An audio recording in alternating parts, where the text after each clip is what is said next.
Yes, good afternoon. It's great to be here in Vienna with ÖGB at the start of your Congress. Doubly so to be here with Wolfgang Katzian, our newly elected president of the ETUC. We are so grateful to the ÖGB for giving Wolfgang to us to be our president. We will need to rely on his leadership and his wisdom in the coming months. And we will need you, the ÖGB, to continue to be a driving force for European trade unionism in the ETUC. Because never has a strong, reliable European trade union movement been so needed. In every country throughout Europe, working people are facing the daily struggle of the ongoing cost of living crisis that they didn't create. Exactly as Wolfgang said, the European Barometer survey, not trade unions, a survey run by the European Survey Organization, found that 81% of Europeans believe that the differences in incomes are too great in their country. 81%. And colleagues, we need to change that.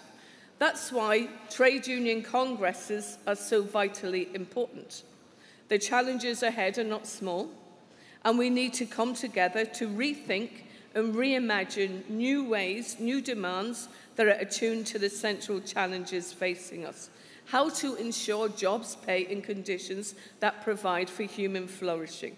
How do we make all workers covered by a collective agreement? How do we make sure there's a union in every workplace? How do we make sure that every worker is in the trade union?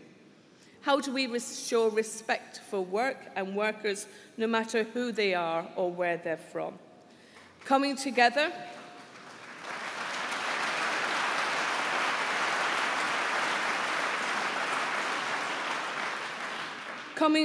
in our democratic trade union structures to respectfully debate and decide is how we determine the way that we will win for workers. And we know that by working together we can win. And we know that because we've done it in the past. Take, for example, the Adequate Minimum Wage Directive. This was won only with the great assistance from the ÖGB. And because of that directive, not only will member states have to make sure that their minimum wages are adequate for the cost of living, but also collective bargaining is now clearly recognised as the solution to Europe's crisis of income inequality and declining wage structure.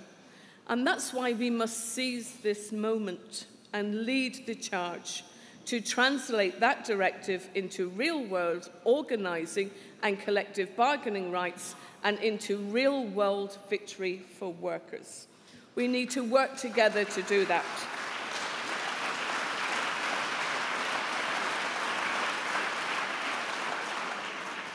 Likewise, the Pay Transparency Directive, that Krista and the ÖGB Women's Committee were instrumental in working with us and, I have to say, our sister Evelyn Regner, who in the European Parliament we danced, we sang, we campaigned, we did the work inside and we did the work outside to ensure that we will be able to deliver equal pay justice for all women, not just women at the top. Because that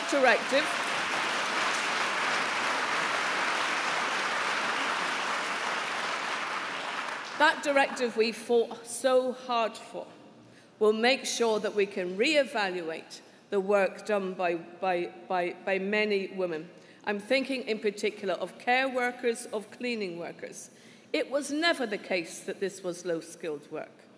But in the pandemic, it made it very clear that this is essential work and we need to make sure to work together to make sure it's paid as such everywhere.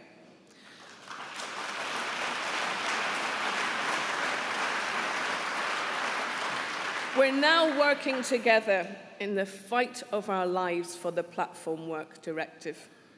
We need to end bogus self-employment once and for all.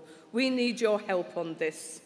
We need to make sure that we end unpaid internships as well, and we also need to fight for a just transition. I know all of these are going to be on your Congress discussions, and I'm really looking forward to you coming back to the ETUC and putting your clear demands and suggestions for how we will work together on the table. Because, colleagues, we need to fight for proper employment relationships. It can't be the case that somebody has a new business idea and we go back to the Stone Age on workers' rights, which is what's trying to happen with the platform works.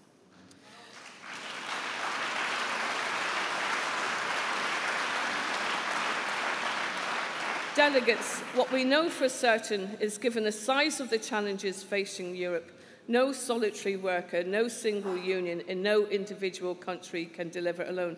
I loved the slogan, "Together we're invincible." And that's why in Berlin we adopted the manifesto, "Together for a Fair Deal for Workers." Its plan is a call to action for European trade unions, for European workers everywhere to work together for a fair deal on our continent, to build solidarity with workers in Europe and around the world. It's an ambitious agenda, and I hope it will come up during your considerations during the Congress. The cornerstone of a strong trade union movement, though, is an active and growing membership. That's why the ETUC at our Congress determined to establish a trade union renewal centre and a trade union solidarity network, to better share ideas, to inspire each other, to better support, help each other work together, to fight for the ability to organise, to fight for trade union prerogatives, not only trade unions, but also to provide guarantees for our rights to strike and protest that are under attack throughout Europe in many different forms. It exactly shouldn't be the case that trade unionism is treated as a crime. The opposite should be the case. Union busting should be treated as a crime.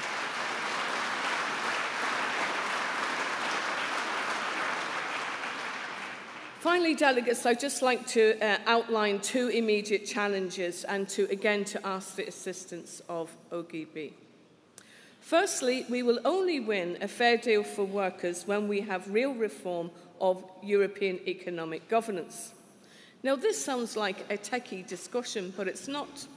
Because if by the end of the year we do not have new economic rules for Europe, 14 EU member states who currently have a deficit above 3% of GDP, I'm not going to get too much into the numbers, I promise, but it will mean that they will have to cut that too fast, too quick, and with the wrong targets. We need your help lobbying inside the Parliament, lobbying inside the governments, and we're going to need your help on the streets, because fighting this is not going to be easy, but it is essential.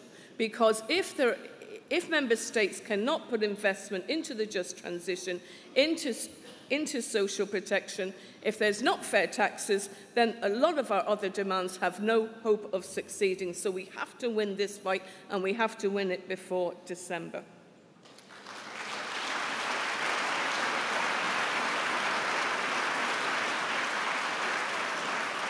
We will win it. I know that working together.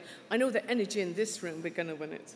Secondly, it will be a fair deal for workers when Europe is a place where peace, security and survival are not threatened for anyone, where free speech is respected, but where hate speech is ended.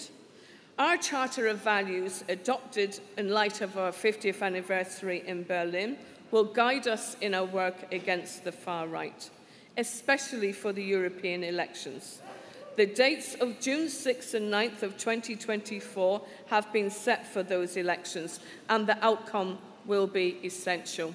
Friends, colleagues, we need to work together to make sure that only parliamentarians willing to deliver for working people and who stand up for our values are returned next year to Brussels.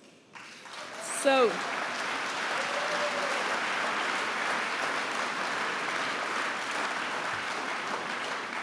colleagues, friends, I look forward to working with you in the next mandate, and to say thanks again to Wolfgang Katzian for agreeing to be our president. Thank you, colleagues.